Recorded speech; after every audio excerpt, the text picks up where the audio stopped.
Do you guys ever get nervous when you speak English? I know this is a problem for a lot of English learners is getting nervous. Well, I get nervous doing live videos, so I hope you guys will be patient with me, and I hope you'll learn a lot today and give me some feedback in the chat.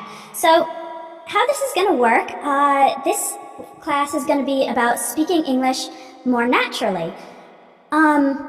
I know that a lot of my students get frustrated when you feel like you can speak English, sort of, but you feel like it's different from the way a native speaker would say it. Like, my husband he's Brazilian and he's learning English and he's about pre-intermediate level. So he has enough words to communicate, but he's often not sure if it's right. Like, he'll say something and then he'll ask me, was that correct, or is there a better way to say it? If you've ever felt this way, like your English, you're not confident that it's the same way a native speaker would say it, put yes in the chat. I want to see how many other people have this difficulty. Thank you for the encouragement. Yeah, I know it's really hard to speak and feel like you're not saying it naturally. So today I'm going to give you guys a bunch of examples. One thing you might know if you've taken a course with me before, or maybe you don't know if you're a new student, is that in some of my courses, there are speaking tasks and writing tasks where you can actually record yourself and send me your voice or send me your writing. And then I correct those and I send them back to the students. Now, one of the things I do, of course, I'll fix any mistakes and sometimes I'll explain, the grammar rule or why I picked a different word, but I also correct things that just don't sound natural. Like, they might not be wrong, but just native speakers would say them differently. And this is hard for an English learner to figure out on your own. You really need a native speaker to tell you, no, there's a better way to say this or a better phrase. So let me give you guys a quick example. I'm going to switch between the video and my PowerPoint presentation. I see we've got some new people coming from Morocco, Algeria, Brazil, South Korea, a lot of Brazilians, Egypt, Houston, Texas, Vietnam, Switzerland.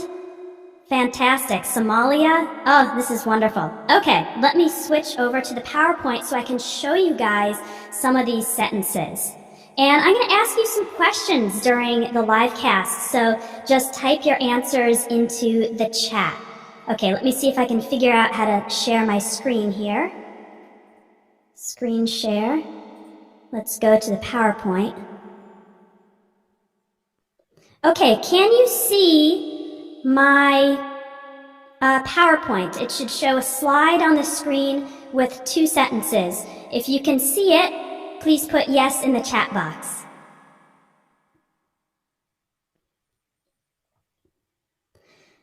I think there's a little bit of a delay. Yes, yes, yes. Okay, perfect. Okay, so these 2 sentences on the screen are sentences I hear a lot of learners say. I have difficulty to speak English, or I have problems to speak English. Now, did my screen just go back? Let me see if I can get that PowerPoint back.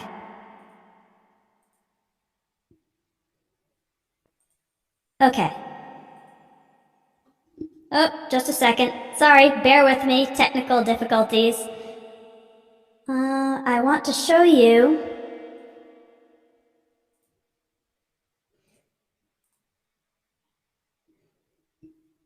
Okay, is the PowerPoint back on the screen? Okay, so I have difficulty to speak English, or I have problems to speak English. If you say this, people will understand what you mean, but there's actually a better way to say it. Most native speakers wouldn't say it this way. So who can think of a better way to express this phrase? Give it a try. Put it in the chat box if you can think of a better way to say this.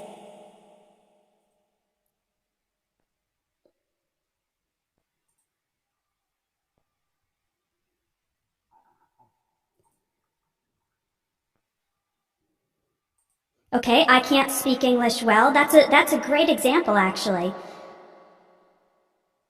I can't speak English very well. Yeah, those are both very good, very natural sentences. I can't speak fluently. I have trouble speaking English. Speaking instead of to speak. Good suggestions, guys. A lot of you are on the right track. So you can see some of you said some great possibilities. I can't speak English very well. I have trouble speaking English. And here are two more possibilities. I have a hard time speaking English, or it's hard for me to speak English. So those are just more natural. They sound more like something a native speaker would say. So let's practice this phrase, I have a hard time, and then the ing form. So I want you to put in the chat box, I have a hard time, and then put some other activity. For example, I have a hard time waking up very early because I don't like to wake up early. Let's get some other examples from you guys. What do you have a hard time doing?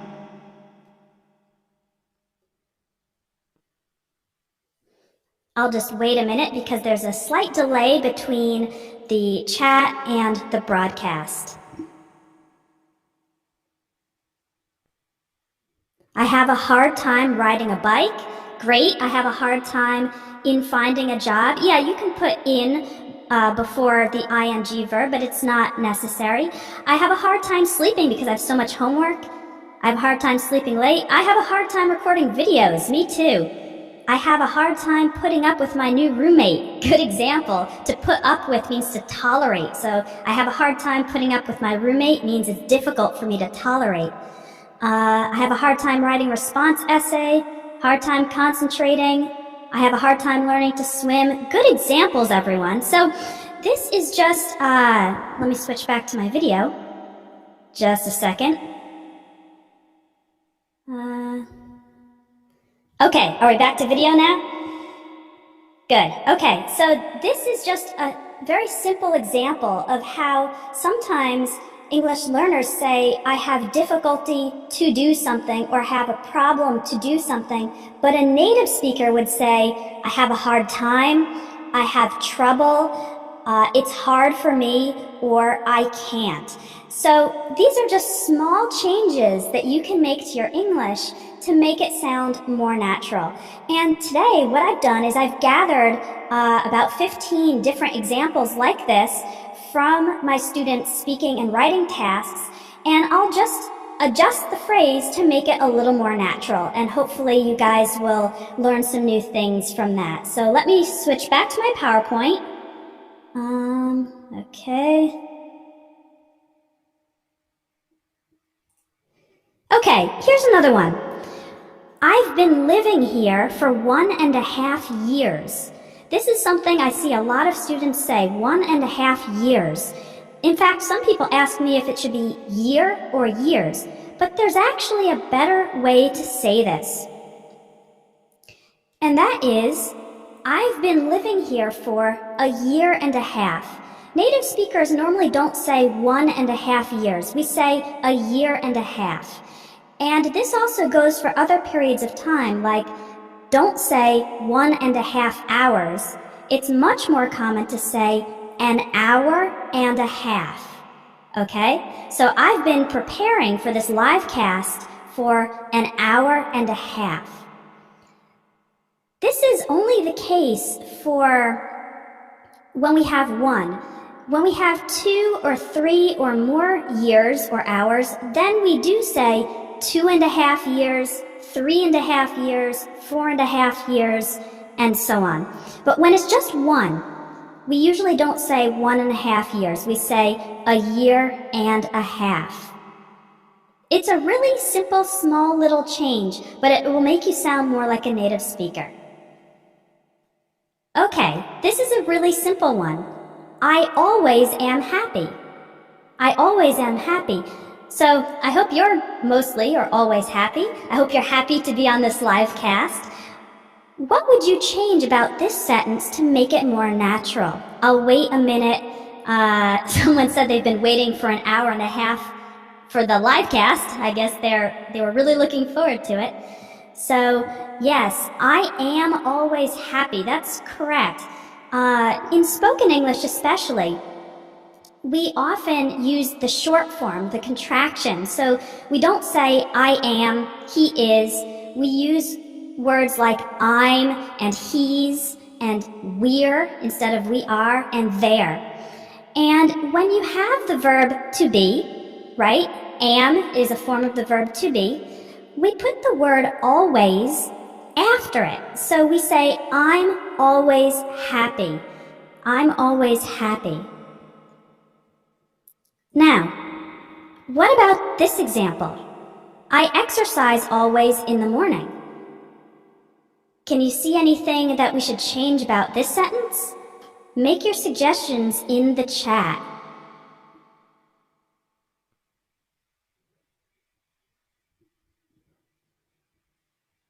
Yeah, words like always and never and sometimes are adverbs of frequency. And okay, we've got some good answers here. Adverbs of frequency come after the word to be, but they come before other verbs. So instead of saying I exercise always, I should say I always exercise in the morning. So let's practice with this one. What's something that you always do? I always brush my teeth in the morning. Let's get some answers from the chat, and let me switch back to my video. Okay. I am always happy with my family. Good. Okay. Someone, what else do you always do? Give me some examples. I always drink a glass of water. Good idea. I always work until 3 p.m. I always play games. I usually exercise. Good. So usually is a different adverb of frequency, but it should also go before the main verb. I always practice English pronunciation in the morning. I always study English. I always play basketball. I always have coffee after a meal, okay? I always drink a glass of water. Okay, we need the word there. I always drink orange juice early in the morning. I always study Shayna's English lessons, okay? I always listen to music. I never drink coffee after 5 p.m. Great examples. I always meditate. Okay, right, you guys got the hang of it. Okay, let's go to the next example. So just to recap with that one, when you have the verb to be, then the adverb of frequency goes after it. When you have another verb like work or exercise, read, listen, then the adverb of frequency goes before it. And so that's the case with always, sometimes, usually, never, rarely, and the other adverbs of frequency. Let me get back to the PowerPoint. Okay, here's another one. This restaurant has a good quality of food. This restaurant has a good quality of food. It's not quite natural, so how can we change this sentence to make it more natural? Write your suggestions in the chat box. I'll just wait a moment. Does anyone have any ideas on how to make this sentence more natural? This restaurant's food is of good quality. Okay, we're getting better. This restaurant serves good food. That's good. This restaurant has good food. Okay, we don't need the word there. This restaurant has good quality food. Good food, right. Okay, so you can see there are actually a number of different ways. I just put one example here. This restaurant has high quality food, is a little bit more common. But, you know, high quality it's not a very common thing. When we're talking about food, native speakers are more likely to say this restaurant has excellent food, or this restaurant has delicious food. Delicious is a word that's specific to the word to food or to drink. You could say this restaurant has wonderful food, or you could change the sentence around a little bit and say this restaurant's food is excellent. Okay, so those are a couple of different ways Let me go back to the video. Those are a couple of different ways that you can make the sentence more natural. And what about if you have the opposite situation? If the restaurant has low quality food? Well, some ways you could say that is this restaurant has, you could say low quality food, but you could also say the restaurant's food isn't very good. It's really common when talking about something kind of bad in English to use the negative of the good thing. So instead of saying the food is bad, we often say the food is not so great or not so good. You could say the food isn't very fresh. So it's common to say, you could, if you really want to make a strong statement, you could say the restaurant has terrible food, okay?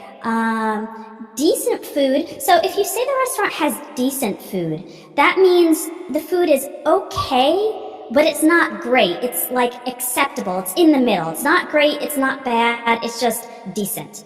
Okay? Yep. You could say the food doesn't taste good. Okay? Not isn't taste good. The food doesn't taste good. Average quality would be the same as like decent. Okay? And another good example, the restaurant has the best food if it's good, and the restaurant food is hideous if it's really, really bad. Hideous is usually used more for appearance instead of taste. Let's see. The food doesn't taste good. This restaurant doesn't have high quality food. Okay, we need to use doesn't have instead of hasn't, because hasn't would only be used for the present perfect, and here we're talking about has with possession. So we'd say the restaurant doesn't have high quality food. Okay, let's go on to the next example. I'm really glad you guys are participating. You're doing some excellent suggestions here in the chat, so this is fun. Sometimes it's hard to keep up with all the messages. Okay, how about this? Let's say you're gonna buy a car, and you're considering a red car and a blue car, and you say, I like more the red car. What's the problem with this sentence? Can you guys figure it out?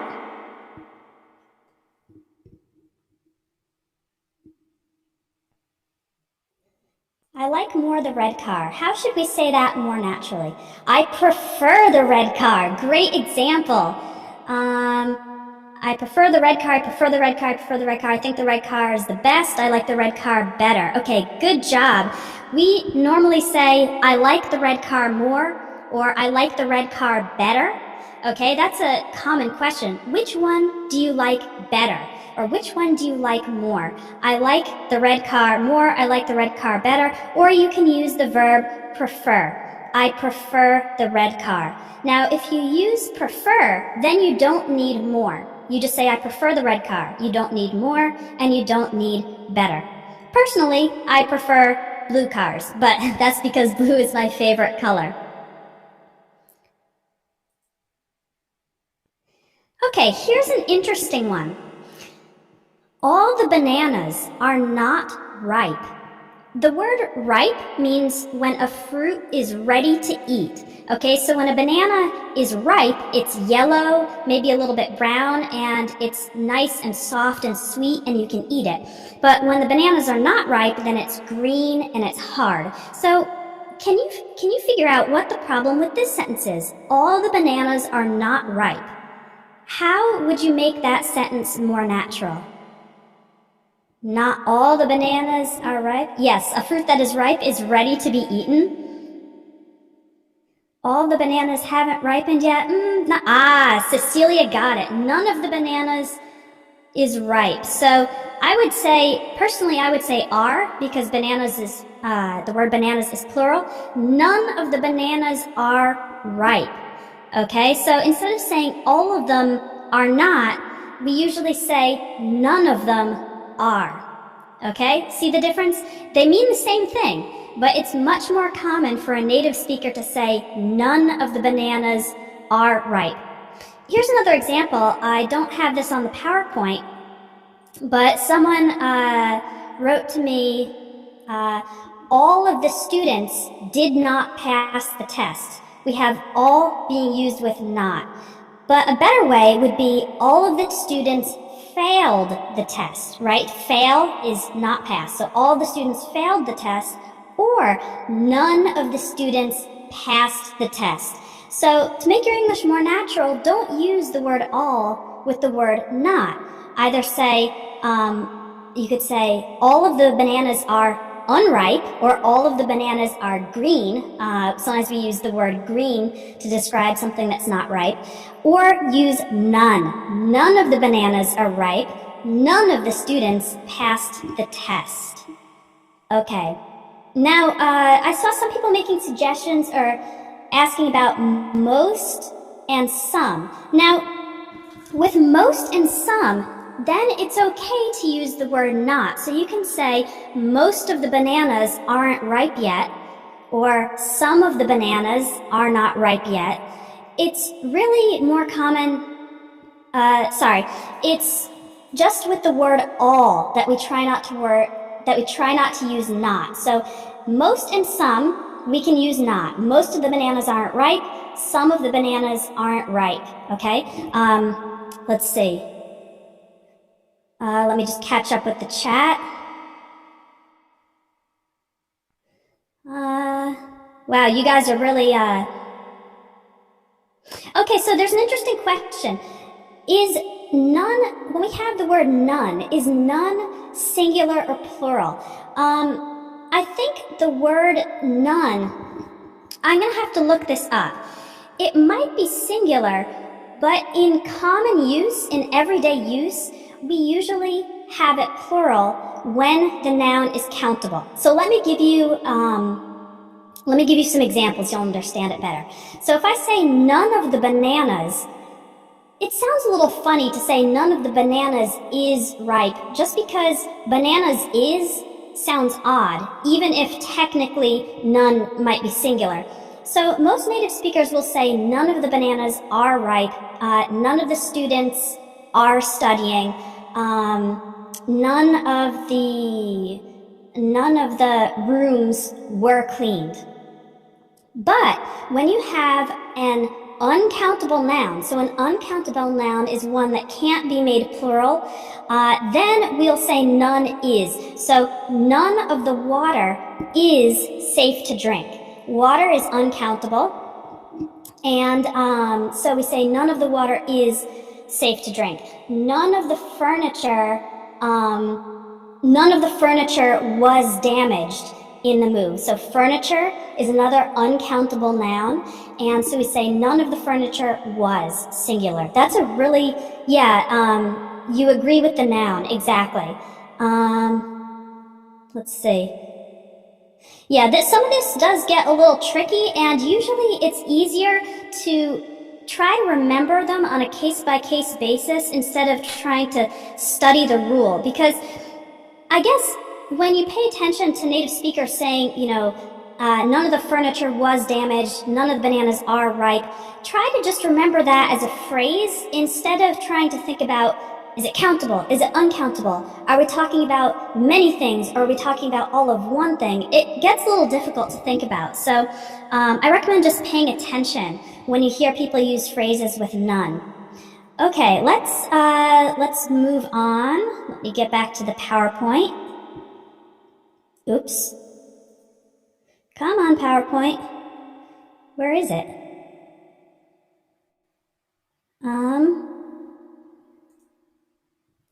One moment, please.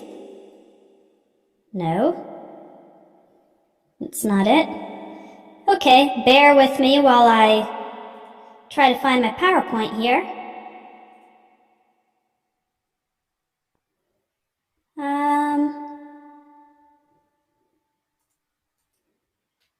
Maybe I'll close it and open it again. Okay, just a second.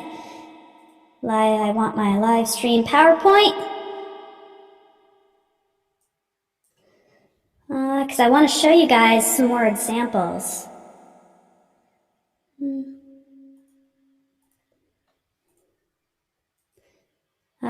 Just a second. Okay, because I've got a really good one coming up for you next. It's one error that a lot of students make. If I can just get my screen to share. So let's see, screen share. Oh no, that's so sad. It's not bringing up my PowerPoint. Okay, well, you know what? I'm just going to say the sentence then, okay, and then ask you guys to what the problem is. Okay, so here's another sentence that doesn't sound natural. Okay, most of people like ice cream.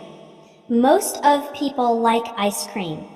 What's wrong with that sentence, or how can we fix it to make it sound more natural?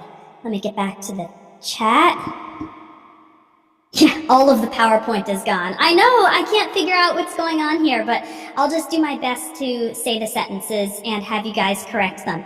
So, most of people like ice cream. Oh, you guys are good. Okay, most people like ice cream. That is correct. We don't say most of people.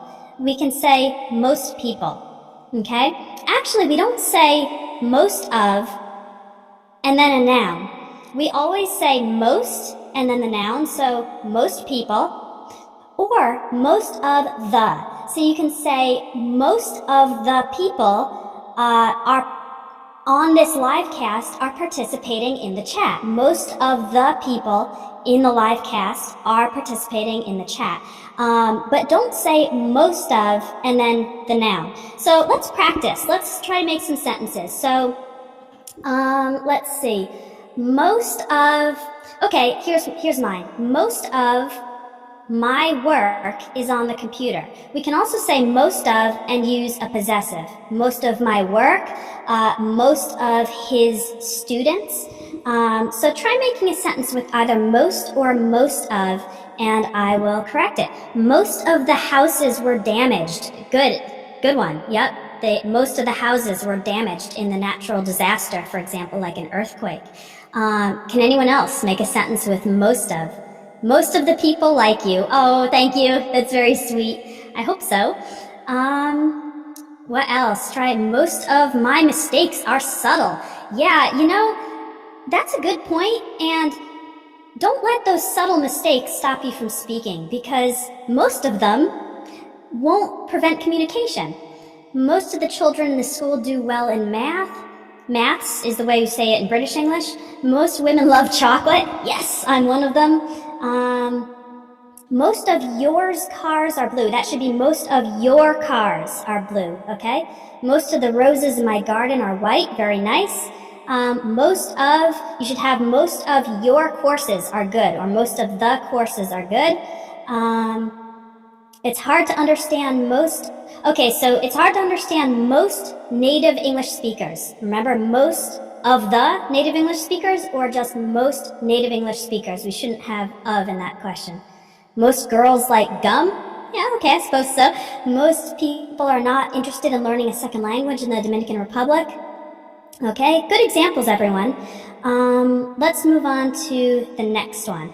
Okay, another very, very common mistake.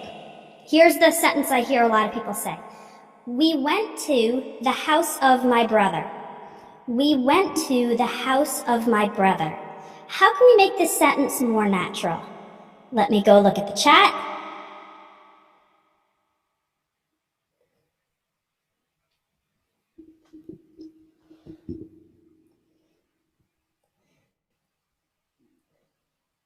We went to my brother's house. Wow, everyone's getting this one. Good. Okay, you guys are on top of it.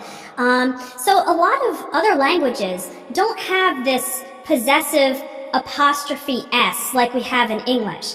And like I know in Portuguese, I speak Portuguese, we would say, we went to the house of my brother. But in English, whenever possible, we use the apostrophe S. So we went to my brother's house. You can also say we went to my brother's place. Place is just kind of a general word for house, apartment, wherever the person lives. The interesting thing about this possessive, my brother's house, is that we can actually have two in a row. So we could say, we went to my brother's girlfriend's house. Okay, so the house is owned by the girlfriend of my brother. We went to my brother's girlfriend's house. Now we try to avoid having more than two. So for example, it would get kind of crazy if we said, my brother's girlfriend's dog's food is very expensive. So that starts to get a little crazy. If you wanted to say a sentence like that, you would say, my brother's girlfriend has a dog and his food is very expensive.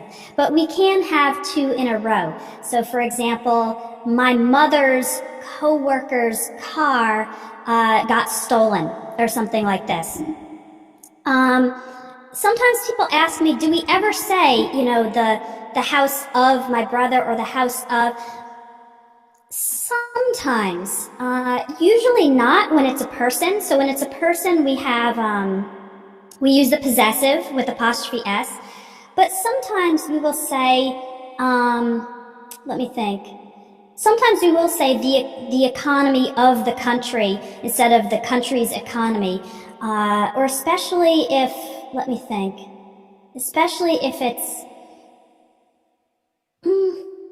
I'm having a hard time thinking of another example, but sometimes if the noun is very long, then we will use of instead of the apostrophe S. Okay, here's one. Let's say you're going to the house of a person, and this person is the director of human resources in your company. So we probably wouldn't say, we went to the director of human resources' house.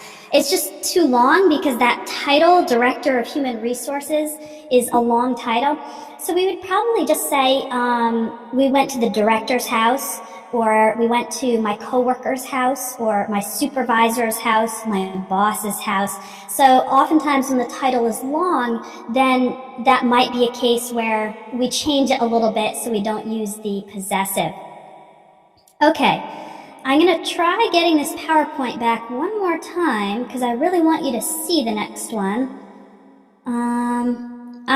PowerPoint. Can you guys see the PowerPoint now? All right, okay. Here's another example of a sentence that's not quite natural. Karen and I met 5 years ago and were friends until today, or were friends until now. What's wrong with this sentence, or how can we change it? Give me some suggestions. Karen and I met 5 years ago and we're friends until today, or friends until now.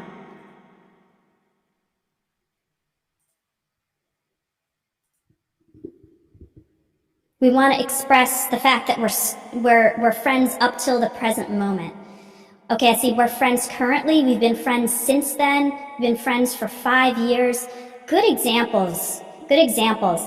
Here are a couple of more. Karen and I met 5 years ago and we're friends to this day, or we're still friends. We use the word still a lot when talking about a situation that continues to be the case. So Karen and I met 5 years ago and we're friends to this day, or we're still friends. And there are a few other ways to say it, as people have been saying in the chat. Karen and I have been friends for 5 years. You can use the present perfect there. Now, you might wonder, well, what's the problem with until today or until now? Well, until today or until now implies that the situation was different in the past and now it has changed. So for example, let's say you were friends with Karen, but recently Karen did something terrible and now you're not friends anymore. So then you would say Karen and I were friends until now. So we used to be friends and now we're not friends anymore. So this idea of until today or until now, even though it doesn't seem like it from the words, it's often used when the situation changes. Here's another example. Let me get back to my video here. Okay, here's another example. Let's say I go play golf for the first time. I could say, I've never played golf until now. So the situation is changing. Before I didn't play golf, and now I am playing golf. So I never played golf until now. Or let's say you have a favorite sports team. One of my favorite sports teams is the New York Yankees. They play baseball. And let's imagine that the Yankees are having a great season and they're winning all their games, and then they lose a game. So I could say the Yankees just lost a game. They were doing well until today. So in the past they were doing well, and now they're doing badly, or now they lost. So this phrase until now or until today is often used when the situation changes. And when the situation stays the same, then we use words like to this day. So I started working at Espresso English 5 years ago, and I'm working at Espresso English to this day. That means I continue to work at Espresso English. Or still, you can say I'm still friends. We have a Red Sox fan in the chat. That's the rival team to the Yankees. So they're like the biggest enemy. Okay, so someone asked, what about up to this day? Most people won't use that. They'll just say to this day. And yes, you can use currently. Currently, yeah, you can use it. When do we use till now? Till now, I think, is about the same as until now. I hadn't played tennis until now, right? So I didn't play tennis before. Now I'm playing tennis for the first time. So till now is the same as until now. You can use currently, you can use still, you can use the present perfect. Okay, let me move on. Let's get back to the PowerPoint.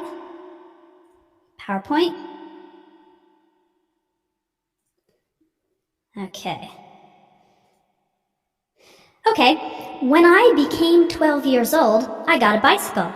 When I became 12 years old, I got a bicycle.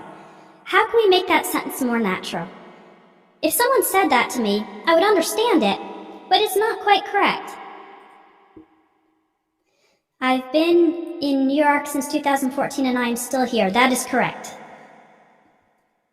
Good job. When I turned 12 years old, I got a bicycle.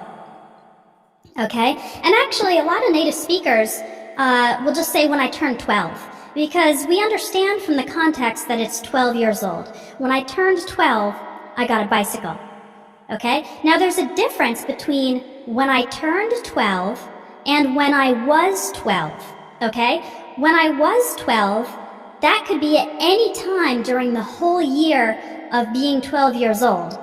When I turned 12 is more specifically at the time of my birthday. Okay, so we use the verb turn in English to describe going from one year to another.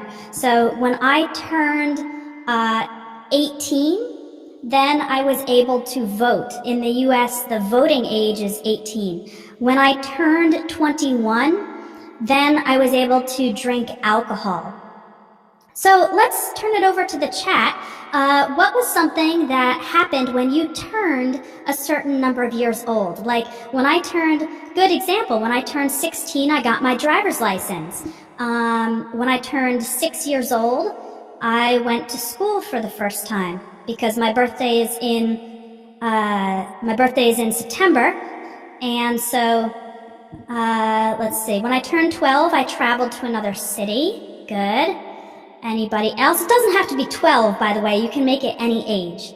When I turned 8, I started learning English. When I turned 7, I went to school. When I turned 25, I passed my driving test. When I turned 21, I got a job.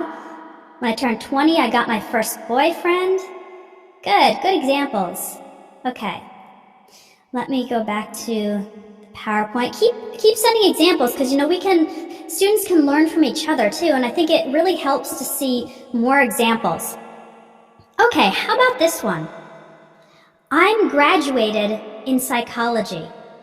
I'm graduated in psychology. What would be a more natural way to make this sentence? I'm graduated in psychology.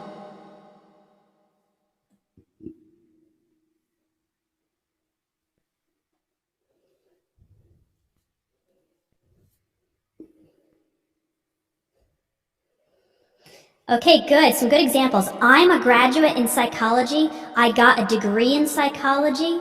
I graduated from psychology we don't use. Here are a couple different ways. You can say, I have a degree in psychology. You can also say, I majored in psychology. We use the word major in English to describe your concentration of studies in the university. So you can say, I majored in psychology. It's really common for people to ask college students, what are you majoring in, or what are you going to major in? That means what is going to be your concentrated field of study. And you can also just say, I studied psychology at the University of California. Most people will say that, and it's just understood that you finished the course of study and you got a degree in psychology. So anybody who has a college degree, okay, so someone asked, before we do that, someone asked, what about post-graduation? So that's after you finish the regular 4 years of university. Then you would say, I have a master's degree or I have a doctorate in psychology. So we have master's degrees that are usually 2 or 3 years after regular university, and then we have a doctorate or a doctoral degree, which is 4 to 6 years after the regular college. So then in that case, you'd say I have a master's degree or I have a doctorate. So let's all say what we have a degree in. I have a degree in chemistry. I studied science when I was in college, so I have a degree in chemistry. I majored in chemistry. What about everybody in the chat? Let's see what our degrees are in. Anyone who has a degree, go ahead and share it. So this should be a bachelor's degree. A bachelor's degree is those first 4 years of college. I have a degree in art of science, okay? Anybody else? I majored in geology, great job. I have a degree in math. Wow, a lot of math and science people here, that's interesting. I have a degree in engineering, linguistics. Okay, someone asked, what if I'm still in the process of graduation? Then you would say, I'm getting my degree, or I'm studying chemistry. I'm currently studying. So if you're in the process, you could say, I'm getting my degree, or I'm doing, some people use the word doing, I'm doing my degree in psychology. Okay, degree in information technology, economics, degree in civil engineering, psychology, I'm getting my degree, good job. Okay, excellent. Okay, next one. She's a so unfriendly person. She's a so unfriendly person. Well, we understand what this means, but it's not natural. So how can we make it more natural?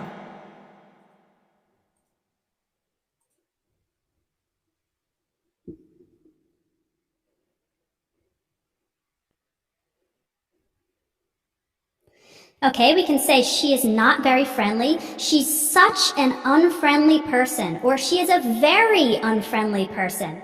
Or she's so unfriendly. She is quite unfriendly. She's so mean. Good. Mean is the same thing as unfriendly. Great examples. So those are some of the ones I had here, in fact. You can say she's a very unfriendly person, or she's such an unfriendly person, or simply she's so unfriendly. So when do we use so, and when do we use such? We use so when we have only an adjective. So she's so unfriendly. Unfriendly is our adjective. But if we have the noun person after that, then we would say such. She's such an unfriendly person. Another really good example is when you see a dog, you can say that dog is so cute, right? Because cute is an adjective. Or you can say that's such a cute dog, because when we have the word dog at the end, then we need to use such. So let's practice this. I want you to say something about your best friend, and it should be using so or such, and it should be a good adjective, right? Unfriendly is kind of a bad adjective. So my best friend is such a good listener. She really listens to me. And my best friend is so smart. Okay, so I want to see your examples. Let's see. If the video or audio is freezing, my friend is so sociable. You need the word is. My friend is so sociable. I'm such a good friend. Good. She is such an adorable person. Good. Such a sweetheart. Good. Good word. Sweetheart is a word of affection for someone who you really love and they are very nice. My best friend is such good company. She's such a dedicated professional. She is so kind. She is such a pretty girl. My best friend is such a hard worker. She's such a talkative person. Good. That describes my mother. My mother is such a talkative person. Shayna is so cute. Aw, thank you. Such an amazing person. My best friend is a good helper. Great. My friend is such a shy person. Good. Good examples, everyone. Okay. Let's see what we have next. All right. Back to our PowerPoint. I think I'm getting better at this live casting thing. Okay. I want to buy as soon as possible a new car. I want to buy as soon as possible a new car. How can we make it more natural?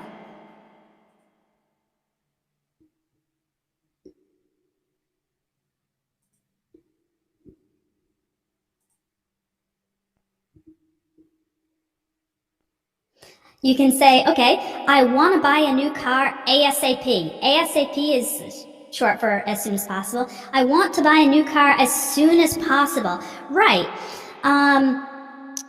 When we have a verb like buy, and then we have a direct object. So in this case, the direct object receives the action of the verb. So our direct object is a new car.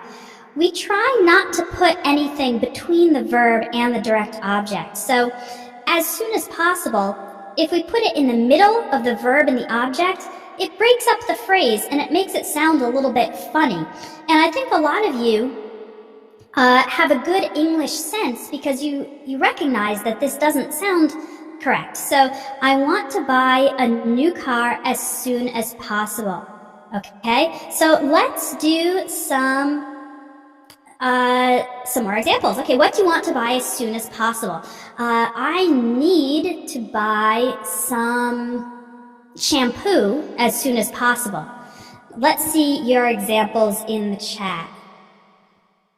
Someone asked, what is the difference between quick and soon? Quick means something is fast in general, and soon means something will happen in a short time in the future. So you could say, I want to buy a new car as quickly as possible, but it's more common to say as soon as possible. I want to find a new friend as soon as possible. I want to pass the TOEFL exam ASAP. I want to buy a pair of socks as soon as possible. Buy some bread ASAP. Bread is uncountable in English, so we'd say some bread instead of a bread. I need to buy a new camera as soon as possible.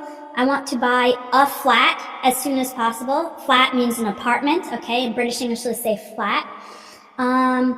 I'd like to buy a bicycle as soon as I can, okay? So when we want to use I'd like for I want, we need I'd. I'd like to buy a bicycle as soon as possible. I want to buy a house ASAP. I want to improve my English as soon as possible. I want to gain the American accent as soon as possible. Great job. I am impressed. Okay, back to our PowerPoint here. Okay, next one. This one's pretty simple. I entered into my house. How should we make this one more natural?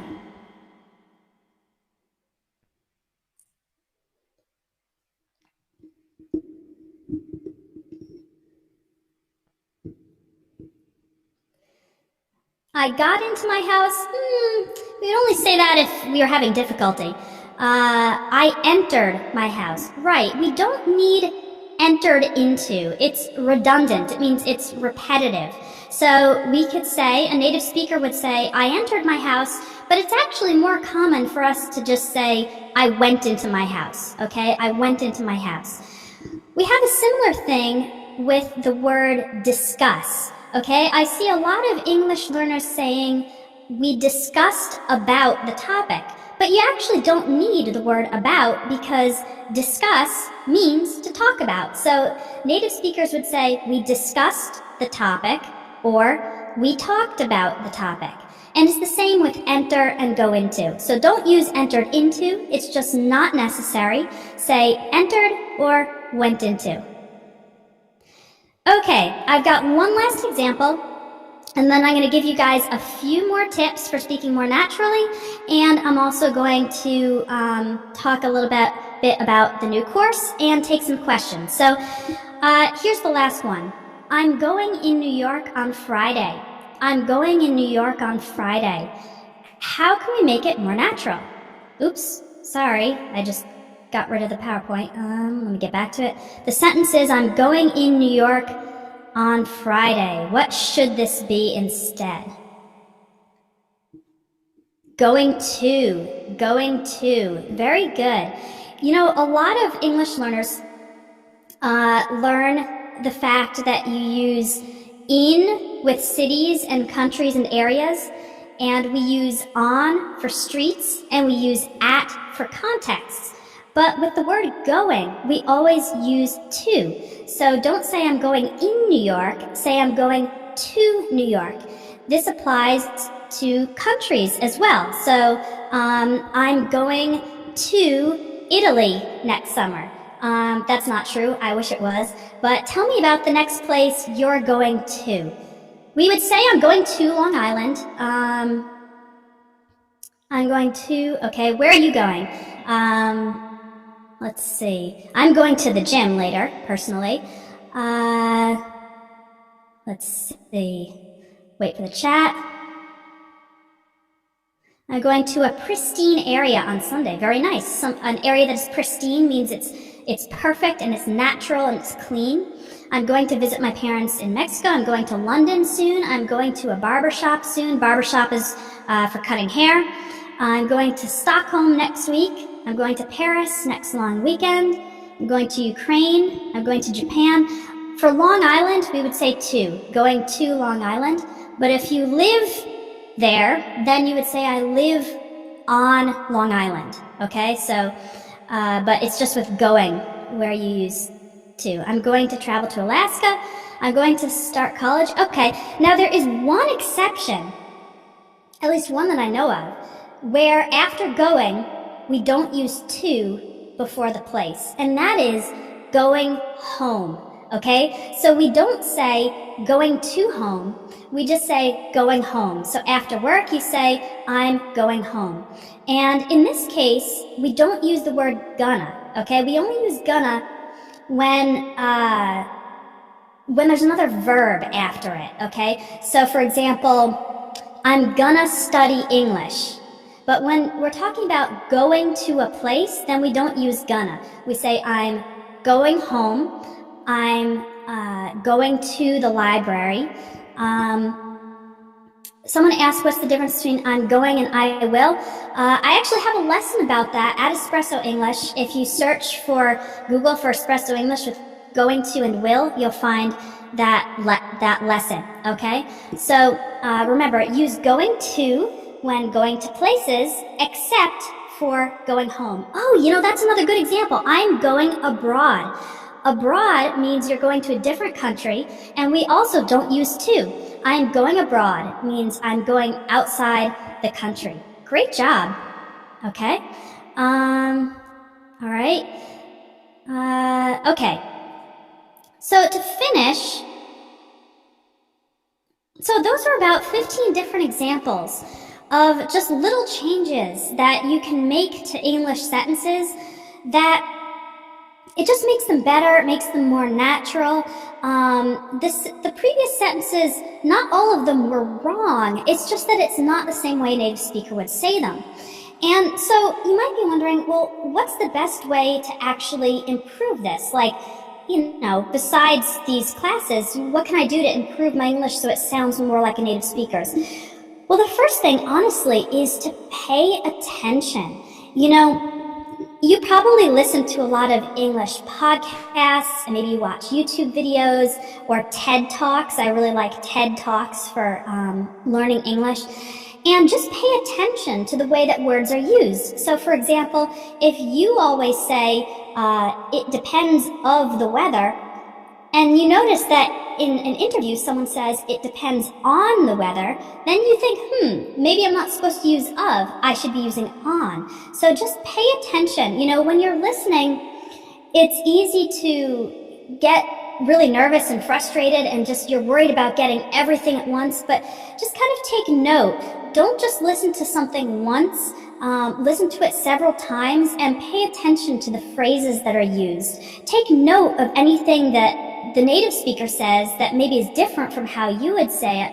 And it doesn't always mean that your way is wrong, actually, because like we saw in today's lesson, there are a bunch of different ways, correct and natural ways to say things.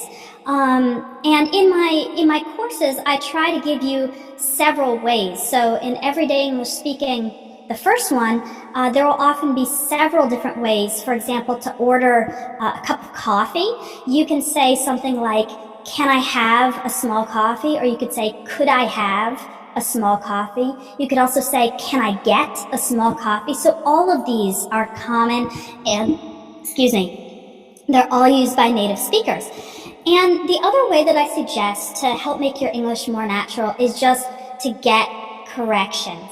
Now, here's the thing. When you're talking at work or maybe with a friend, a lot of native English speakers won't correct you because, first of all, they're embarrassed and they think they might make you feel bad. And so they're not going to stop you and say, wait, you said going to home and it should be going home. Because they're your friends and they just want to talk with you, and they're not going to correct every little part of your English.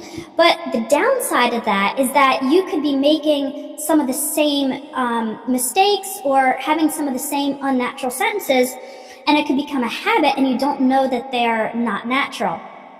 And so if your friends won't correct you, then how can you get corrections? Well, one thing that I always recommend is joining a conversation exchange. If you Google conversation exchange, you'll find websites where basically you partner with someone who's learning your language, and then you get together on Skype or you chat and you spend half the time talking in your native language and you help the other person, and then half the time speaking in English, and then they'll help you. And the purpose of that is to practice and also to correct each other. So, even if you or the other person don't know the rules, you can still identify what sounds strange in your native language, and the other person can identify what sounds a little odd in English, and you can just help each other improve each of your languages. And the other way you can get corrections is to join one of my courses, which includes this correction of your spoken English. So what are the courses I have that include this ability? Well, one of them, I have two, which are called Everyday English Speaking.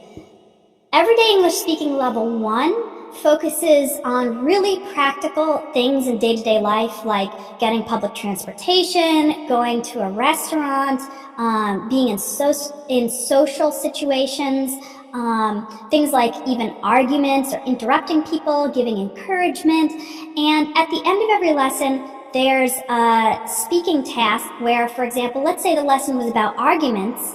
I'll ask you, tell me about the last argument that you had with someone, and record your speaking and send it to me. And my new course, Everyday English Speaking Level 2, also has this. Now, what's the difference between 1 and 2? Level 1 is a little easier. The conversations are a little simpler, and they're more directly focused on day-to-day situations.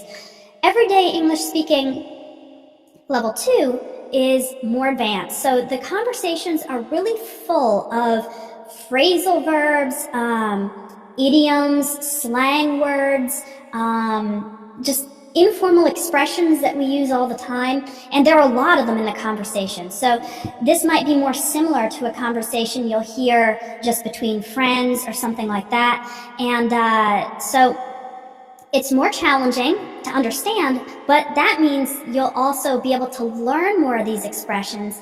And then at the end of each lesson also, there's an opportunity for you to record your speaking and send it to me for correction. And why do I do this, recording the speaking and sending it instead of live lessons? Well, because first of all, I can correct more students speaking than I can do live lessons. And it enables me to really go line by line and correct everything. Sometimes when I'm speaking with someone live, I don't correct everything because it would just get annoying. If there's a problem in every every sentence. I don't want to stop the person every sentence and correct something. But if I have a recording, then I can analyze it and I can make all the changes necessary, and I can also explain it to you. So why do we say it differently? And so you can learn from those corrections. And I also think that when I ask students to record their speaking, it's low pressure because nobody else has to hear it. If you don't like your recording, you can delete it and try again. And you're just sending it to me. It's private. It's just between me and you. So the corrections I send you, I'm not giving you a grade. There's no pressure. I just want to help you improve your English. So right now, there's a promotion, there's a discount for the second level of Everyday English Speaking.